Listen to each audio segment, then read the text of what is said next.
How's it going, everybody? Chris Card's back through the mail Monday. Our first of 5 returns today comes to us from Oakland, California, and we have in envelope number 1, Mr. Blue. Call me Mr. Blue, the Fleetwoods. We've got Vida Blue signed very nicely there on the 72 Topps pitching leaders card. Wilbur Wood also, as well as Mickey Lolich, can sign that, completing that card. That was sort of the motivation of sending that one.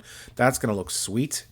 87 Topps for the signed 87 Topps set, 74 Topps for the 74 Topps signed set, and there is another 71 AL strikeout leader cards with Mickey Lolich as well as Joe Coleman, who also signs, although some people think his signature is ghost signed. We're not quite sure.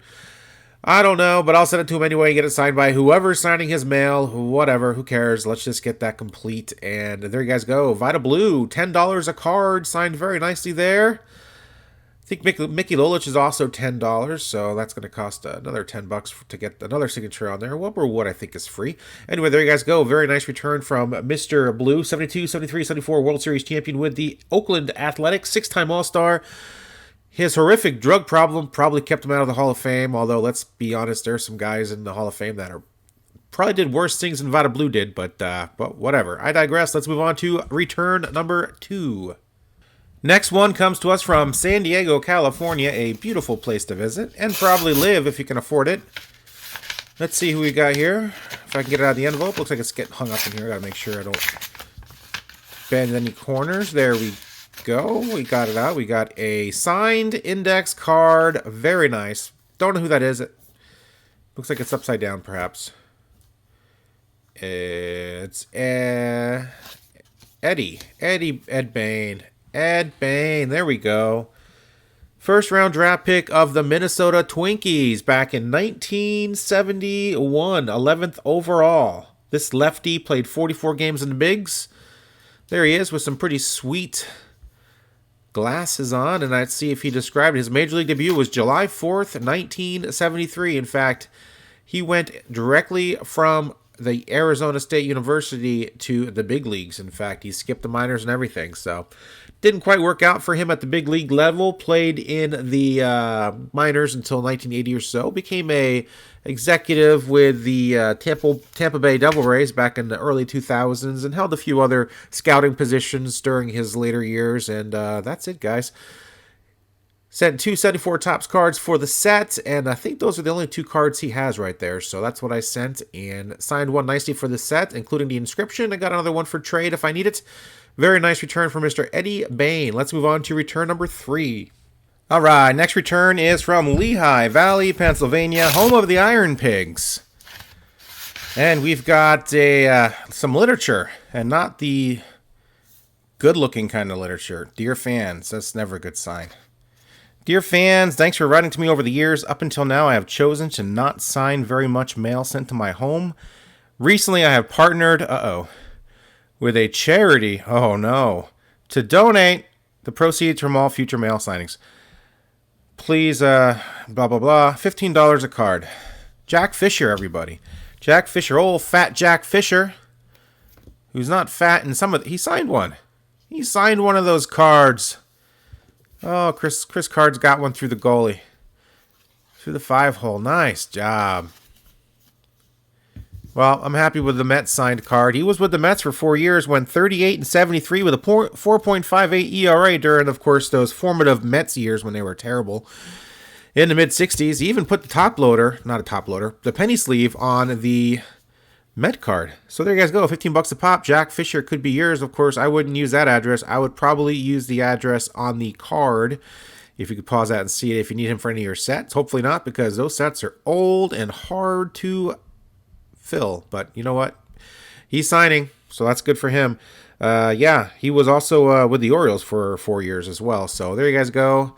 He's chubby in a couple of those photos, but that's kind of fat shaming. Call him Fat Jack, but that was a different era, guys. So let's take it easy on everyone from back then, and let's move on to our next return.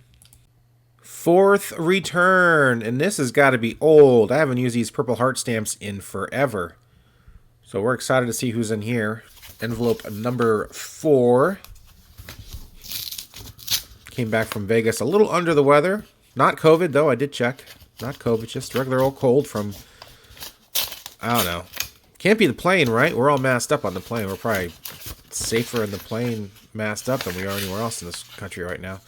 We've got Jim Slaton. This had to have been a long return. This might be a record, guys. I'm not sure what I put on the screen though, but if it is a record, I'm going to put it in all sorts of different colored fonts. And there you guys go. Jim Slaton for the set. 1987 tops, 84 tops for the sets. Beautifully signed there. Really nice. Long time Milwaukee Brewer. In fact, 86 with the Tigers, that was actually his last year playing. So that was his last card ever, I do believe, 87 tops. 16-year total career. Yeah, 12 with the Brew Crew. All-Star 1977. There's the information, guys. And I think it took a long time. Those Purple Heart stamps. I can tell by the stamps, kind of like, I'll send out like 30, 40 TTM requests, and they'll have all the same stamp on it, and I'll get them all back pretty quick. But then I'll have a few stragglers, and the Purple Heart stamps I haven't bought in a long time. So pretty stoked about that, guys. Glad to get them back for the set. Might be a hard guy to get. I don't know. I'll have to check when I get done doing this video. But there you guys go. Jim Slaton. Awesome return from him. Brewers Wall of Fame member. Very nice. And that's it, guys. Let's move on to our final return of the day. All right, gang. I'm pretty excited about our final return of the day because it's got a Yogi Berra stamp. It's from North Texas, Texas. And why I'm excited about it is I put the Yogi Berra stamp on all very difficult returns, very rare returns, and active player returns. If I were to guess, I'm going to say active player, and I think I'm right. We've got Billy McKinney. Billy McKinney, I sent this off to Dodger Stadium September of last year. Just got it back this week. Signed very nicely. Played for 3 teams in 2021. The Brewers, then the Mets got him. That's kind of how I heard about him. And he played really well for the Mets for about 2 weeks. And then after that, it was kind of like, not very good. Ended up on the Dodgers. And I remember when he went to the Dodgers, I think I found this in a rookie card explosion box. And I said, what the heck? He just joined the Dodgers. Let's get him some mail before maybe a bunch of other people mail him, or maybe nobody mails him. I don't know, but it worked. He signed it and sent it back.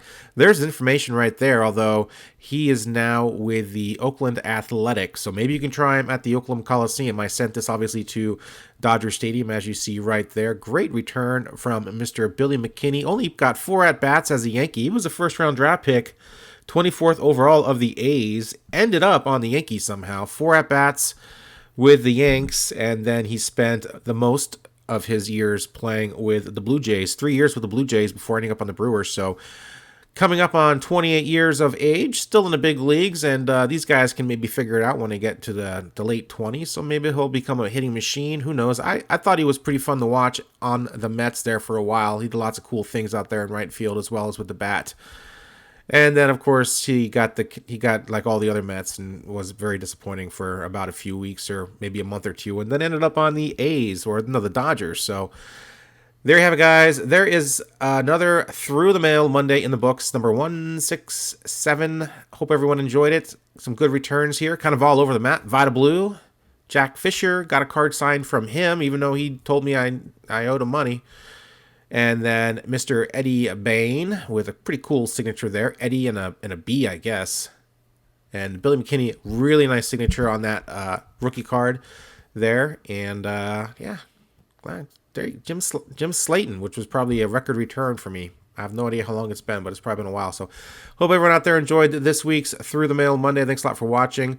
And yeah, I'm just... I was sick about a month ago too, about the same thing. So got all those free COVID tests from the post office, so I figured I'd use one last night. I'm fine. Nothing's wrong with me. I'm like a rock. I'm a rock, guys. My immune system is just getting a nice little upgrade right now. It's learning some new stuff, and it's gonna fight this off, and I'll be better and stronger than ever. So looking forward to becoming almost immortal after this brief illness. Hope everyone out there is enjoying this weird spring training. I got to see the Mets yesterday. Who was it? Jacob deGrom, and pitching 3 innings, and Max Scherzer pitching the other 6 innings. Oh, they are ramped up and ready to go. None of this 3 innings, 60 pitch limit crap. Let's just get these guys stretched out and ready to go. I mean, we baby these players every single year, and their arms always fall off anyway. Let's just ride them until they fall off this time. Let's just do it. Save the bullpen for later on in the year when we really need them, and let's just pitch these guys till their arms fall off, just like they did in the 60s and 70s and 80s and 90s, and I think that was about it. So There you guys go. Spring training is April 7th. Not spring training. Opening day, April 7th. My wife's birthday. I need to figure out what to get her. Leave your suggestions in the comment section down below. Nothing baseball related. She was a Giants fan. She grew up in kind of in the Bay Area, so she was always a Giants fan. She loved Tim Lincecum, or not Tim Lincecum. She liked Barry Zito. Yeah, not the freak, Barry Zito.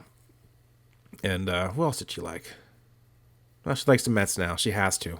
She's a big fan. All right, gang, that's it. Thanks a lot for watching, and I will see you later on in a week with some more videos, I promise. Last week, of course, I was out of town, and this week I'm working a lot, so I don't want to work this much, but you got to do what you got to do sometimes, so that's it. And yeah, Billy McKinney came out really nice. Look at that, guys. Look at him staring at you with the bat in his hands. Got that little grin. Got a Yankee uniform on. It's got to be a dream, an absolute dream. And then 4 years later, some guy in Oregon sends him that card as he's riding the pine for the Dodgers. But you know what? That's still pretty sweet. Those Dodger uniforms are pretty sweet. This guy's got Dodgers and Yankee uniforms hanging at home in his closet. I mean, I'm not feeling sorry for him at all. He's probably making pretty good money too. What's minimum now? Up to 900 grand? That's pretty good. That's not a bad day's work right there. Get those other cards signed, those 72 Topps cards, the triple signed cards there. I'll keep updated on those guys. I'm going to get those signed, I swear. And hit that subscribe button if you want to. Hit the like button as well if you like the video. And stick around. I do this every single Monday. Without fail, rain, shine, sickness, and health. And I will just put out a Through the Mail Monday video until I run out of envelopes to open. And let me let you in on a little secret, guys. It's not going to happen for a few years now. So that's the truth is the truth. That's the truth right there. All right. I stayed up too late trying to find uncensored versions of Will Smith hitting Chris Rock, so I'm a little delirious. Please forgive me. See you guys later on in the week. God bless. I love you all. Bye-bye.